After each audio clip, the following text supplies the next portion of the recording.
በእንግሊዝ ፕሪሚየር ሊግ ትናንትና ጨዋታዎች ተከናውነዋል። በርከት ያሉ ጨዋታዎች ናቸው። ውጤቶችን እናነሳለን። በስፔንም የኮፓ ዴላሬ ግማሽ ፍጻሜ ጨዋታ ተደርጎ ነበር። ሌላኛው የፍጻሜ ተፋላሚ የለየነበት ምሽት ነበር ትናንትና። በጣሊያን የኮፓ ኢታሊያ አንድ ጨዋታ ነበር፣ እሱንም እናነሳለን። በቱርክ የፌነርባቼና የጋላታሳራይ ጨዋታ ትናንትና ትልቅ ትኩረት የሳበ ጨዋታ ነበር። ብዙ አዳዲስ ነገሮች ነበሩት። በጥቂቱ እሱንም እናነሳለን። ጊዜ ከፈቀደልን ደግሞ አጫጭር ጉዳዮችን እንጨምራለን። የእንግሊዝ ፕሪሚየር ሊግ ውጤቶችን እናንሳ። ሊቨርፑል በመርሲሳይድ ደርቢ ኤቨርተንን 1-0 አሸንፏል። ዲያጎ ጆታ የማሸነፊያውን ግብ ለሊቨርፑል አስቆጥሯል። በሁለተኛው አጋማሽ የመጀመሪያው አጋማሽ ሊቨርፑል ደካማ ነበር። ያን ያክል አስፈሪ ቡድን አልነበረም። እንዲያውም የተሻለ የነበረው በመጀመሪያው አጋማሽ ኤቨርተን ነበር። የቀረቡ የግብ ሙከራዎች ነበሩት። ከዚያ ውጪ ቤቶ ግብ አስቆጥሮ በቪኤአር ውሳኔ ከጨዋታ ውጪ በሚል ተሽሮበታል። እና ሁለቱ ክለቦች ሲገናኙ ይታወቃል። እንግዲህ ጥሩ ደርቢ ነው እና ደግሞ ኤቨርተን በጣም ደካማ ሆኖ በሚያገኝበት ሰዓት እንኳን ለሊቨርፑል ባይሸንፍም ግን ቀላል ተሸናፊ አይሆንም። ጥሩ ፉክክር አድርጎ ነው የሚሸነፈው ብዙ ጊዜ። ትላንትናም ተሸናፊ ሆኗል። ያለፉት ተከታታይ ጨዋታዎቹ ጥሩ ስለነበሩ ኤቨርተን በሚገባ ይፈትናል የሚል ግምት ነበር እና ደግሞ የመጀመሪያውን ዙር ጨዋታቸውን 2-1 ነበር ያጠናቀቁት። ያ መጥፎ ኤቨርተን ነበር እንዲያውም ያኔ። ትላንትና ምሽት ግን ሊቨርፑል አሸንፏል። ጨዋታው አንፊልድ ላይ ነበር። ሁሉ ነገር በቀላሉ የተወጣው ጨዋታ ነበር። በተለይ በሁለተኛው አጋማሽ የቪኤአር ጣልቃ ገብነት ነበር የጆታ ጎል ከተቆጠረ በኋላ እና አርኔ ስሎት የቪኤአርን ጣልቃ ገብነት አልወደድኩትም የሚል አስተያየት ሰጥቷል ከጨዋታው መጠናቀቅ በኋላ። ግን ያዳናቸው ቪኤአር ነው እሱንም ምክንያቱም ቤቶ ግብ አስቆጥሮ ነበር እንዳልኩት በመጀመሪያው አጋማሽ 20ኛው ደቂቃ ላይ። ስለዚህ ቪኤአር ባይኖር ምናልባት የእነሱም ጎል በቀጥታ ሊጸድቅ ይችል ነበር፣ ግን የቤቶም ግብ አይሻርም ነበር። ስለዚህ ምናልባት ጣልቃ የሚገባበት ወይ የሚፈጸምበትን መንገድ ካልሆነ በስተቀር ተጠቃሚው እሳቸው ናቸው በትላንትናው ጨዋታ። ከዚያ ውጪ 74% የኳስ ቁጥጥር የበላይነት ነበረው ሊቨርፑል። በግብ ሙከራዎችም የተሻለው ቡድን እሱ ነበር። 17 የግብ ሙከራዎችን አድርጓል። ኤቨርተን 5 የግብ ሙከራዎችን ነው በትላንትናው ጨዋታ ያደረገው። በቅርብ ከተመለከትነው ኤቨርተን ደካማ ኤቨርተን የትላንትናው ነበር ብሎ ማንሳት ይቻላል በአንጻራዊነት። ከዚያ ውጪ አንድም ኢላማውን የጠበቀ ሙከራ አላደረገም ትላንትና በቪአር ከተሻረው ኳስ ውጪ። ሊቨርፑል 3 ኢላማቸውን የጠበቁ ሙከራዎችን ያደረገው። ምናልባት ይሄም በቂ ላይሆን ይችላል እንደ ቡድን ካየነው። ሊያስቆጥር የሚጠበቅበት የግብ መጠንም በቅርብ በፕሪሚየር ሊግ ካየናቸው ጨዋታዎች ዝቅተኛው የትላንትናው ነበር። 2 ግብ እንኳን የሞላ እንዲያው የኤክስፔክትድ ጎልስ አልነበረውም ትላንትና በዚህ ጨዋታ ላይ ሊቨርፑል። ግን የዋንጫ ቡድን እንዲህ ነው አንዳንዴ እናሸንፎ ወጥቷል። የትላንትናውን ጨዋታ የመሪነት ልዩነቱን ወደ 12 ነጥቦች ከፍ አድርጓል። ከዚያ ውጪ ኤቨርተን እንዳልኩት ላለፉት ጨዋታዎች ሳይሸንፍ ቆይቶ ነበር። ከ9 ጨዋታዎች በኋላ ነው ትላንትና የተሸነፈው። ዲያጎ ጆታን በተመለከተ ከጥር ወር በኋላ የመጀመሪያ ግቡን ነው ለሊቨርፑል ትላንትና ያስቆጠረው። ብዙ ጨዋታዎች በጉዳት ምክንያት እንደሚያልፉት ይታወቃል። ቦርንመዝ ትላንትና በኢፕስዊች ተሸንፏል 2-1 በሆነ ውጤት። ይህንን ያሰበ ማንም ሰው ያለ አይመስለኝም። ከውጤቱ በፊት ገምቱ ቢባል ቀለል ባለ መንገድ ቦርንመዝ በሜዳውም ሲጫወት ስለነበር ትላንትና ጨዋታውን ያሸንፋል የሚል ግምት ነበር። ከዚያ ውጪ ትልልቅ ክለቦችን እያሸነፈ የነበረ ክለብ ስለነበር ግምቶቹ በሙሉ ለቦርንመዝ ነበር ቀድሞ የተሰጡት። ግን ትላንት ሳይታሰብ የማኬና ቡድን አሸንፎ ወጥቷል። ዴላፕ 60ኛው ደቂቃ ላይ ትላንት ግብ አስቆጥሯል፣ የማሸነፊያ ግቧን። ከዚያ ውጪ ብሮሄድ የመሪነትን ግብ ያስቆጠረው ተጫዋች እሱ ነው። ኢቫኒልሰን ከ2-0 በመራት በኋላ ግብ አስቆጥሮ ነበር ለቦርንመዝ፣ ግን ይሄ በቂ አልነበረም። እንግዲህ በቅርብ ጨዋታዎች ላይ እየተቸገረ መምጣት ጀምሯል ቦርንመዝ። አንዳንድ የማይጠበቁ ጨዋታዎችን ሲያሸንፍ እያየነው ነው። ግን ደግሞ ትላንትና የተሸነፈበት መንገድ በፍጹም የተጠበቀ አልነበረም። የኳስ ቁጥጥር የበላይነት ነበራቸው። ከዚህ ውጪ በግብ ሙከራዎችም የተሻለው ቡድን ቦርንመዝ ነበር በትላንትናው ጨዋታ ላይ። እንግዲህ በኤፍኤ ካፕ በማንቸስተር ሲቲ እንደተሸነፈ እናስታውሳለን ባለፈው። ስለዚህ የመጨረሻ ውጤቶቹ ጥሩ እየሆኑ ያሉ አይመስሉም። በብሬንትፎርድ ተሸንፏል በፕሪሚየር ሊግ 2-1 በሆነ ውጤት። ከዚያ ውጪ በኤፍኤ ካፕ ዋንጫ በሲቲ ተሸንፎ ከውድድሩ ውጭ ሆኗል። ትናንትና 3ኛ ተከታታይ ሽንፈት ነው። መዳከም እየመጣ ያለ ይመስላል ውድድሮቹ በገፉ ቁጥር። ከመጨረሻ 4 ጨዋታዎቹ በተከታታይ አንዱንም አላሸነፈምና እየተዳከመ ስለመምጣቱ በደንብ የሚያሳይ ይመስለኛል። ከዚያ ውጪ ባሉት ግን በቀድሞ ውጤቶቹን ማንቸስተር ሲቲ ኒውካስልን ያሸነፈበትን አጋጣሚ እናስታውሳለን። ምናልባት የሁሉንም የፕሪሚየር ሊግ ጨዋታዎችን ከተመለከትን 5 ጨዋታዎች ሳያሸንፍ ተጉዟል በፕሪሚየር ሊግ እና እየወረደ እንዳለ በደንብ የሚያሳይ ይመስለኛል። ከዚያ ውጪ በትላንትናው ጨዋታ የማኬና ቡድን ከረጅም ሳምንታት በኋላ ነው ያሸነፈው። ለመጨረሻ ጊዜ በፕሪሚየር ሊግ ጨዋታ አሸንፎ የነበረው ቼልሲን እንደነበር እናስታውሳለን። ከዚያ በኋላ የመጀመሪያ ድሉን ነው ያስቆጠረው። 10 ጨዋታዎች አልፈውት ነበር። ካለፉት 10 ጨዋታዎች 8 ተሸንፈው 2 ጨዋታ ብቻ ነበር አቻ ተለያይቶ የነበረው። ትላንትና ወደ አሸናፊነት መጥቷል። ግን አሁንም ቢሆን በሊጉ የወራጅ ቀጠና ላይ ነው የተቀመጠው። 18ኛ ደረጃ ላይ ይገኛል። ከሱ ቀጥሎ 19ና 20 አሉ። ምናልባት እንግዲህ በሊጉ ለመቆየት ከዚህ በኋላ ያሉት ጨዋታዎች በጣም ወሳኝ ናቸው። ማንቸስተር ሲቲ ትናንትና ሌስተር ሲቲን 2-0 በሆነ ውጤት አሸንፏል። ጃክ ግሪሊሽ ከወራት በኋላ ትናንት የመጀመሪያ ግቡን ለማንቸስተር ሲቲ አስቆጥሯል።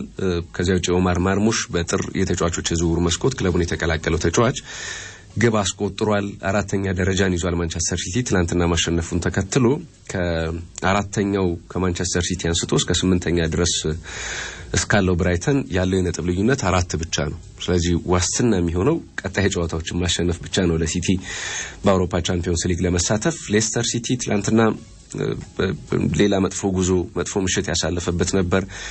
17 ጨዋታዎች ሆነውታል አሁን ለመጨረሻ ጊዜ ካሸነፈ። ከመጨረሻ 17 ጨዋታዎቹ 15ኛ ሽንፈቱ ነው የትላንትናው። 2 ጨዋታዎችን ብቻ ነው ያሸነፈው። በጣም መጥፎ ጉዞ እያሳለፈ ነው የሚገኘው። በፕሪሚየር ሊጉ ተከታታይ 7ኛ ሽንፈቱ ነው። ምናልባት አሁን ሌስተር ሲቲ በሊጉ ለመቆየት ሌላ እድል መሞከር ያለበት ይመስለኛል። በውድድር ዓመቱ 3ኛ አሰልጣኙን ስለመቀየር እያሰበ እንደሆነ በአንዳንድ መረጃዎች እየወጡ ይገኛሉ። ብራይተን ትላንት በሜዳው በአስቶን ቪላ 3-0 ተሸንፏል። ሌላ መጥፎ የውጤት ጉዞ ላይ ያለ ክለብ ይመስላል ብራይተን። ማርከስ ራሽፎርድ፣ ማርኮ አሴንሲዮና ዶኒየል ማለን የማሸነፊያ ግቦችን ለአስቶን ቪላ አስቆጥረዋል። ሶስቱም ትላንት ምሽት ግብ ያስቆጠሩ ተጫዋቾች በጥር የተጫዋቾች የዝውውር መስኮት አስቶን ቪላን የተቀላቀሉ ናቸው እና በጣም የተሳካ የጥር የዝውውር መስኮት እንዳሳለፉ ማረጋገጫዎች ናቸው። ከዚያ ውጪ ራሽፎርድን በተመለከተ 7ኛ የግብ ተሳትፎ ነው ትላንትና ለአስቶን ቪላ። ከዚያ ውጪ በ6 ጨዋታዎች ነው ይሄንን ያደረገው እና ደግሞ ቋሚ ሆኖ እየጀመረ ያለባቸው ጨዋታዎች ጥቂት ናቸው። ግን ተቀይሮም ሲገባ ቋሚ ሆኖም ሲጀምር ማያዋዥቅ አይነት ብቃት ለክለቡ እየሰጠ ነው የሚገኘው። 3ኛ ግቡ ነው ትላንትና ያስቆጠረው በክለቡ። ባለፈው ሳምንት እናስታውሳለን በኤፍኤ ካፕ ዋንጫ 2 ግቦችን አስቆጥሮ እንደነበር ክለቡ ወደ ቀጣይ ዙር ሲሻገር፣ ትላንትናም እንደዚሁ በተከታታይ 2ኛ ጨዋታው ላይ ግብ ያስቆጠረበት ነበር። እሱ ብቻ ሳይሆን ማርኮ አሴንሲዮም በጣም አስደናቂ ጊዜን እያሳለፈ ነው። ወደ አስቶን ቪላ በውሰት ከመጣ በኋላ 8 ግቦችን አስቆጥሯል። ከየካቲት ወር ጀምሮ በፕሪሚየር ሊጉ የሱን ያክል ግብ ያስቆጠረ ተጫዋች የለም። በየካቲት ወር የመጀመሪያ ጨዋታውን ለአስቶን ቪላ ካደረገበት ጊዜ አንስቶ ማለት ነው። ብሩኖ ፈርናንዴዝ፣ ኦማር ማርሙሽ እና መሐመድ ሳላህ ተከትለው ከሱ በኋላ ብዙ ግቦችን ያስቆጠሩ ናቸው። ከየካቲት ወር በኋላ 7 ግቦችን ብሩኖ ፈርናንዴዝ አስቆጥሯል። ከዚያ ውጪ ማርሙሽና ሳላ 6 ግቦች አሏቸው። ሌሎች ጨዋታዎች ነበሩ ትላንትና። ሳውዛምፕተን ከክሪስታል ፓላስ ያደረጉት ጨዋታ 1-1 ተጠናቋል። ከዚያ ውጪ ኒውካስል ትላንትና ከብሬንትፎርድ ጋር ያደረገውን ጨዋታ 2-1 በሆነ ውጤት አሸንፏል። በጣም ከባድ ጨዋታ ነበር። በብሬንትፎርድ በሊጉ በጣም ከሚፈትኑ ክለቦች መካከል አንደኛው እንደሆነ ይታወቃል። አሌክሳንደር አይዛክ ትላንትና ግብ አስቆጥሯል። ከዚያ ውጪ ሳንድሮ ቶናሊ ሌላኛውን የአስቶን ቪላ ግብ ያስቆጠረው ተጫዋች እሱ ነው። ብሬን ቦሞ እንደተለመደው ትላንትና ለብሬንትፎርድ ግብ አስቆጥሯል። አሁን በቶፕ 4 ለማጠናቀቅ ፉክክሩ በጣም ጠንከር ብሏል። ኒውካስል 5ኛ ደረጃ ላይ ነው። ከማንቸስተር ሲቲ ጋር ያለው የነጥብ ልዩነት 1 ብቻ ነው። ስለዚህ የቻምፒዮንስ ሊግ ቦታን የማግኘት እድል ካላቸው ክለቦች መካከል አንደኛው እሱ ነው። ግን የዛሬ ምሽት ቼልሲ ይጫወታል እና እሱ የሚያሸንፍ ከሆነ ደግሞ ደረጃውን ለመልቀቅ ይገደዳል አሁን ያለበትን ደረጃና በጣም አጣብቂኝ መርሃ ግብሮችን ነው በፕሪሚየር ሊግ እየተመለከትን የምንገኘው። ዛሬ በለንደን ደርቢ ቼልሲ ከቶተንሃም ይገናኛሉ። በጣም ወሳኝ ጨዋታ ነው ለሁለቱም ክለቦች። እንዳነሳሁት ቅድም ቼልሲ ደረጃውን ማሻሻል የሚችልበት እድል አለው። ቶተንሃም በጣም ያሽቆለቆለ ጉዞ ላይ ነው የሚገኘው። ምሽት 4 ሰዓት ላይ ይገናኛሉ ሁለቱ ክለቦች። እርስ በርስ ያላቸውን ግንኙነት በተመለከተ ባለፉት በተከታታይ ባደረጓቸው 12 ጨዋታዎች ቼልሲ የበላይነት አለው። ከመጨረሻ 12 የእርስ በርስ ግንኙነቶች አንድ ጨዋታ ብቻ ነው በቶተንሃም የተሸነፈው። ስለዚህ በጥሩ ፎርም ላይ ሆኖ ይህንን ጨዋታ ያከናውናል። ከዚያ ውጪ ተከታታይ 3 ጨዋታዎችን ደግሞ አሸንፏል ቶተንሃምን። የመጨረሻ 3 ጨዋታዎችን ውጤት እንኳን ከተመለከተን በድምሩ 10-4 በሆነ ውጤት ነው ቼልሲ ያሸነፈው። ስለዚህ ጥሩ ፎርም ላይ ሆኖ ከበርስ በርስ ግንኙነት ማለት ነው የዛሬውን ጨዋታ ያከናውናል። ምናልባት በሁለቱም ክለቦች በኩል በርከት ያሉ የጉዳት ዜናዎች አሉ። ምናልባት ለቶተንሃም በዚህ የውድድር ዓመት መቸገር የጉዳት የተጫዋቾች ጉዳት ትልቁን ቦታ ይወስዳል። እንደምታውቁው በዛሬ ምሽቱ ጨዋታ ላይ የማይጠቀማቸው ተጫዋቾች አሉ። ግን በቼልሲ በኩል የሚመለሱ ተጫዋቾች ይጠበቃሉ። ከጉዳታቸው የሚመለሱ ተጫዋቾች አሉ። ስለዚህ እነሱ ነገሮችን ሊቀይሩ እንደሚችሉ ይታሰባል። ምናልባት የኒኮላስ ጃክሰን በቋሚ 11 ውስጥ መመጀመር አጠራጣሪ ነው። በዛሬው ጨዋታ ላይ ግን ልምምድ ጀምሯልና እንዲህ አይነት ነገሮችን በቅርብ እየተመለከትን ነው። በደንብ እንዳጣው ደግሞ ግልጽ ነው የሚታይ ነው እና ኮል ፓልመር በተመሳሳይ ሌላ ጉዳት ላይ ያለ ተጫዋች ነው። እሱም በዛሬው ጨዋታ ላይ ስለመሰለፉ ማረጋገጫ አልተሰጠም። በቼልሲ በኩል ኖኒ ማዱዌኬ እነዚህ የቅርብ ጨዋታዎቻቸው ላይ ያልነበረ ተጫዋች ነው። እሱም በቼልሲ በኩል ይሰለፋል የሚል ማረጋገጫ የለም። አጠራጣሪ የሆኑ ተጫዋቾች ናቸው። ግን ደግሞ እንደማይሰለፉ የተረጋገጡ ተጫዋቾች አሉ። ሚካኤል ሙድሪክ፣ ማርክ ጉዬና ኦማር ካሊማን በዛሬው ጨዋታ ላይ በቼልሲ በኩል የማይሰለፉ የቼልሲ ተጫዋቾች ናቸው። በቶተንሃም በኩል ክሩሴቭስኪ፣ ዳንሶ፣ ሪቻርልሰን እና ቤርግቫል በዛሬው ጨዋታ ላይ መሰለፋቸው አጠራጣሪ ነው ተብሏል። በቶተንሃም በኩል ምናልባት ራዱ ድራጉሺን ሙሉ በሙሉ በኤሲኤል ጉዳት ምክንያት በዚህ ጨዋታ ላይ የማይሰለፍ ተጫዋች ነው። ስለዚህ ከጉዳት የሚያገኟቸው ወይም አጠራጣሪ ያላቸው ተጫዋቾች የሚመለሱ ከሆነ ለሁለቱም ክለቦች ልዩነት መፍጠር የሚችሉ ተጫዋቾች ናቸው። ቶተንሃምን በተመለከተ በሊጉ 14ኛ ደረጃ ላይ ነው የሚገኘው። በጣም እየተቸገረ ነው የሚገኘው። ስለ ማንቸስተር ዩናይትድ መጥፎ የውድድር ዓመት እያነሳን ነው፣ ግን ቀጥሎ የሚመጣው ክለብ ቶተንሃም ነው። ምናልባት የውድድር ዓመቱ ሲጀመር ሁለቱም ክለቦች በቶፕ 4 እንዲገኙ የሚጠበቅባቸው እና ባለፈው ዓመት ደግሞ ቶተንሃም በጣም ጥሩ ጊዜን አሳልፎ ስለነበር ከአንጅ ፖስቴኮግሉ ጋር ጥበቃዎች ነበሩ የተሻለ ጊዜን ያሳልፋል የሚል። እሳቸውም የውድድር ዓመቱ ከመጀመሩ አስቀድመው በሁለተኛ ዓመቴ በሄድኩባቸው ክለቦች ሁሉ የሆነ ዋንጫ አሳካለሁ፣ ስለዚህ ከቶተንሃም ጋርም እንደዚህ ያሰማኛል የሚል አስተያየታቸውን ሰጥተው ነበር። እንዲያውም በቅርብ ያንን አስተያየታቸውን ተከትሎ ይጸጸቱ እንደሆነ ተጠይቀው ነበር እና አይ በፍጹም አልተጸጸትም በሰጠው አስተያየት። ምክንያቱም ይሄ የውድድር ዓመት እንደ ክለብ ያሰብንበት ቦታ ላይ የተገኘንበት አይደለም። ትልቁ ምክንያት ጉዳት ነው። ስለዚህ በፍጹም ልጸጸት አልችልም የሚል አስተያየታቸውን ሰጥተዋል። ለሁሉም ዛሬ በደርቢ ጨዋታ ይጫወታሉ። ከሜዳቸው ውጪ ነው ጨዋታው የሚደረገው በስታንፎርድ ብሪጅ። ከባድ ጨዋታ እንደሚሆን ይታሰባል። ግን ደግሞ የትኛውም የደርቢ ጨዋታ ባለሽ ጠንካራ ተጫዋቾች ብቻ የሚለካ አይደለም። መንፈሱ ራሱ በጣም የተለየ ስለሆነ እንደዚህ አይነት ፉክክር ያሳየናል ተብሎ ይታሰባል። ቶተንሃም በስፔን የኮፓ ዴላሬ ግማሽ ፍጻሜ ጨዋታ ትናንትና ምሽት ተደርጎ ነበር። ባርሴሎና ወደ ፍጻሜ ማለፉን አረጋግጧል። ከሜዳ ውጪ ያደረገውን ጨዋታ 1-0 በሆነ ውጤት አሸንፏል። ምናልባት የትናንትና ምሽቱ ጨዋታ ለአትሌቲኮ ማድሪድ የዋንጫ ተስፋ ካለው በሆነ ውድድር ላይ የሚያሳይበት ነበር የትናንትናው ጨዋታ፣ ግን አልተጠቀሙበትም። ምናልባት በቻምፒዮንስ ሊግ ከውድድሩ የወጡበት መንገድ በጣም አሳዛኝ እንደነበር እናስታውሳለን። የትላንትናውም ደግሞ ሌላ በአንድ ግብ ልዩነት ከውድድሩ ውጪ የሆኑበት ነበር። የቻምፒዮንስ ሊጉ እንዳውም በመለያ ምት ጭምር የተጠናቀቀ ጨዋታ ነው።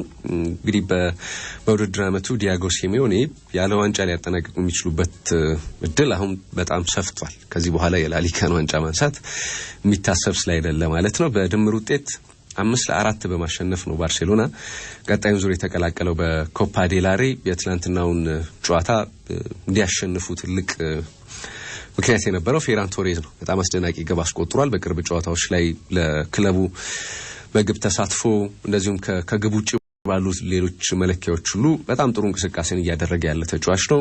ፍጹም ብልጫ ተወስዶበት ነበር ትላንትና አትሌቲኮ ማድሪድ በሜዳው የሚጫወት ክለብ አይመስልም ነበር። 15 የግብ ሙከራዎች ነበሩት ባርሴሎና። ከዚያ ውጪ 57% የኳስ ቁጥጥር ብልጫ ነበረው። ከ15 የግብ ሙከራዎቻቸው 5 ኢላማቸውን የጠበቁ ነበሩ። አትሌቲኮ ማድሪድ አንድም ኢላማውን የጠበቀ የግብ ሙከራ ሳያደርግ የወጣበት ጨዋታ ነው። በዚህ ውድድር ዓመት ኢላማውን የጠበቀ የግብ ሙከራ ሳያደርግ የወጣበትን ጨዋታ አላስታውስም። የትላንትናው ግን በሜዳው እንደተጫወተ ክለብ በጣም ደካማ ነበር። ምናልባት ከውድድር ውጪ መሆናቸውም የሚገባ የሚያስብል አይነት ውጤት ነበር ትላንትና የተመዘገበው። የፍጻሜው ጨዋታ የሚሆነው ከሪያል ማድሪድ ጋር ነው። ስለዚህ ኤል ክላሲኮን በኮፓ ዴል ሬይ ፍጻሜ እንመለከታለን። በዚሁ በሚያዚያ ወር ነው የፍጻሜው ጨዋታ የሚደረገው። በእኛ በሚያዚያ ወር በ18 ይደረጋል። እንግዲህ ቅዳሜ ነው የሚደረገው። ሴቪያ ላይ በስታዲዮ ዴላ ካርቱያ የሚደረግ ጨዋታ ነው። ሁለት በጣም ትልቅ ባላንጣዎች የሚገናኙበት እና ደግሞ በውድድር ዓመቱ ብዙ ተከታታይ ጨዋታዎች ላይ እየተገናኙ ነው በዚህኛው ውድድር ዓመት። ስለዚህ በፍጻሜ ጨዋታ በዚህ ውድድር ዓመት እንግዲህ እናያቸዋለን። ባለፈው እናስታውሳለን ባርሴሎና በደርሶ መልስ አሸንፎታል ሪያል ማድሪድን። ስለዚህ በዚህ የውድድር ዓመት የበላይነቱን ያስቀጠለው እሱ ነው። የፍጻሜው ጨዋታ እንዴት ይሆናል የሚለው ሌላ የሚጠበቅ ነው። በኮፓ ኢታሊያም ትናንት የግማሽ ፍጻሜ ጨዋታ ነበር። ኤሲ ሚላን ከኢንተር ያደረጉት ጨዋታ በኩል ውጤት ተጠናቋል። 1-1 በሆናቸው ውጤት ታሚ አብርሃም ለኤሲ ሚላን፣ ቻላኖግሉ ለኢንተር ሚላን በጣም አስደናቂ ግብ አስቆጥሯል። ትናንትና ከሳጥን ውጪ የቀድሞ ክለቡ ላይ ነው ግብ ያስቆጠረው። ደስታውን የገለጸበት መንገድ የተለየ ነው። ኢንተር ሚላን ለጣሊያን ክለቦች በጣም አስቸጋሪ ሆኗል። አሁን የቀድሞ ዩቬንቱስ አይነት መልክ እየያዘ መጥቷል። በብዙ ነገሮች ክለቦች እሱን ለማሸነፍ እየተቸገሩ እያየናቸው ነው። በእድሜ የገፉ ተጫዋቾች አሉበት። በጣም የተለየ ስብስብ ነው ልንለው አንችልም። ግን ሊጉን በጣም የተላመዱ ተጫዋቾች ናቸው እና ያሰልጣኙን ብልሃት አሁን ላለበት ውጤት ትልቅ አስተዋጽኦ አለው። ሴሪያውንም እየመራ ነው። ስለዚህ የሁለትዮሽ ዋንጫ ለማሳካት ነው የሚጫወተው። በአሸናፊዎች አሸናፊ ዋንጫ ፍጻሜ ተገናኝተው እንደነበር እናስታውሳለን። ያንን ጨዋታ ኤሲ ሚላን ነበር ያሸነፈው። አሁን በሌላ ዋንጫ ጨዋታ ተገናኝተዋል በቀድሞ ለዋንጫ በሚደረግ። ስለዚህ ከውድድሩ ውጪ ለማስወጣት ለመበቀል የመልሱ ጨዋታ ይጠብቃል። ፌነርባቼ ከጋላታሳራይ በቱርክ ትናንትና ምሽት ተገናኝተው ነበር። በቱርክ ሱፐር ሊግ ጋላታሳራይ 2-1 በሆነ ውጤት ይህንን ጨዋታ አሸንፏል። ብዙ ዝግቦች ነበሩት። አንደኛው ነገር መቼም ጆዜ በየሄዱበት አጀንዳ መፍጠር ይወዳሉና ትናንትና ምሽትም ኦካም ቡሩክን የጋላታሳራዩን አሰልጣኝ አፍንጫ ከኋላ ሄደው ለመጎተት ጥረት ሲያደርጉ ታይተዋል እና ቡሩክ በሜዳ ላይ ወደቀ። ብዙ ግርግሮች ተፈጠሩ። በኋላ እንዲያውም 3 ቀይ ካርዶች ሁሉ ተመዘው ነበር በዚህ ጨዋታ ላይ። ጨዋታው ከተጠናቀቀ በኋላ የቱርክ እግር ኳስ ፌዴሬሽን የጆዜ ድርጊት ከእግር ኳስ ስነ ስርዓት ያፈነገጠ ነው፣ ስለዚህ ምርመራ እናደርግባቸዋለን ብለዋል። ሌላ የጨዋታ ቅጣት ሊጣልባቸው ይችላል ተብሏል። ክርስቲያኖ ሮናልዶ ከአልናስር ጋር ሊለያይ ይችላል እየተባለ ነው። እንግዲህ ኮንትራቱ በዚህ ክረምት ይጠናቀቃል። እስካሁን ድረስ ስለ አዲሱ እየተወራ አይደለም። ምናልባት ክለቡን ሊለቅ ይችላል። እዚያው በሳውዲ አረቢያ ወዳሉ ሌሎች ክለቦች ሊዛወር ይችላል የሚሉ እንደዚህ አስተያየቶችም እየወጡ ይገኛሉ። ምናልባት ወደ አልሂላል የሚል ዜና ነው በስፋት እየተነሳ የሚገኘው። ይሆናል የሚል እድሉ በጣም ጠባብ ነው። ምክንያቱም ተቀናቃኞች ናቸው። የዋንጫው ቲም አልሂላል ነው እንደሚታወቀው። ተደጋጋሚ ዋንጫዎችን እያሸነፈ ያለው እሱ ነው። ግን ምናልባት እንግዲህ ከአልናስር ጋር ያለው ትስስር ከፍ ያለ ነው። ሮናልዶ ወደ ሳውዲ አረቢያ እሱ ነው ቀድሞ ሄደው፣ ሌሎች ኮከቦች እሱን ተከትለው መጥተዋል እና ሁሉን ነገር ያደረገው በዚያ ስለነበር ወደ አልሂላል ወደ ተቀናቃኛቸው ይሄዳል ተብሎ አይታሰብም። ግን በጭምጭምታ ደረጃ ሮናልዶን በተመለከተ የሚነሳው እሱ ነው። ከዚያ ውጪ አርሰናልን በተመለከተ እንደዚሁ ምን አዳዲስ ጉዳት ዜናዎች አሉ በሚል ጥያቄ ላኩልን አድማጮቻችን አሉ። ከትላንትና በስቲያ በነበረው ጨዋታ ላይ በተለይ የማጋላያሽ ጉዳት ለብዙዎች አሳሳቢ ሆኗል። እስካሁን ድረስ ለምን ያክል ጊዜ ከሜዳ ይርቃል የሚለው በእርግጥ የተረጋገጠ መረጃ ክለቡ አላወጣም። የቲምበር ጉዳት ያን ያክል የተጋነነ አይደለም። ግን ማጋላይሽ ምናልባት ለሳምንታት ከሜዳ የሚርቅበት እድል በጣም ሰፊ ይመስላል። ኢትዮጵያ ፕሪሚየር ሊግ የ23ኛ ሳምንት ጨዋታዎች ትላንትና ተደርገዋል። አዳማ ከተማ ትላንት በድሬዳዋ ከተማ 3-1 ተሸንፏል።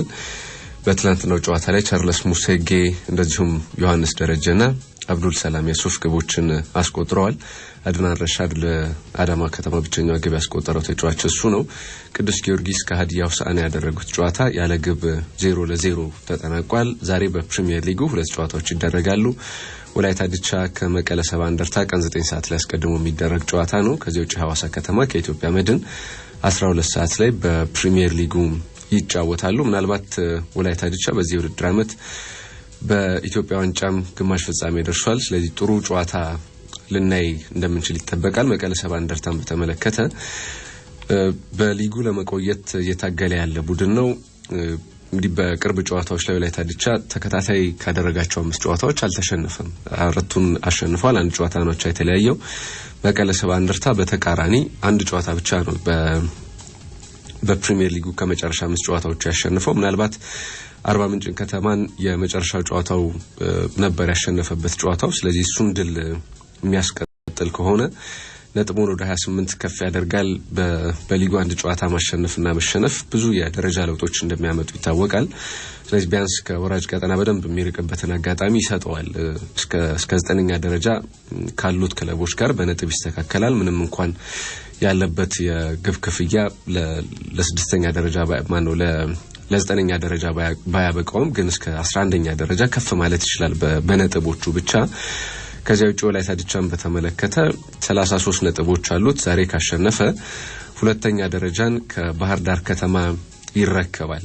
ባህር ዳር ከተማ ቀሪ ጨዋታውን እስኪያከናውን ድረስ። ስለዚህ